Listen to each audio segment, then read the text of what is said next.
Sebanyak 6.271 peserta bersiap bersaing mengikuti ujian saringan masuk Universitas Sriwijaya dengan kuota mahasiswa sebesar 30% dari jumlah peserta.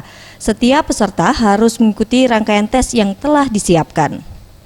Wakil Rektor Unsri, Zulkarnain mengatakan ujian saringan masuk atau USM 2018 menggunakan LJK.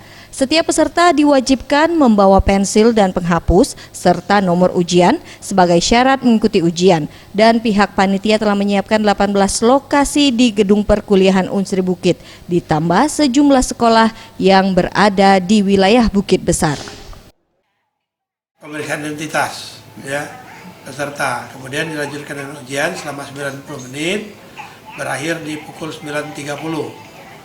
Setelah itu pukul 10 seluruh peserta baik Saintek maupun Soshum mengikuti ujian tes kemampuan potensi akademik PKA-nya.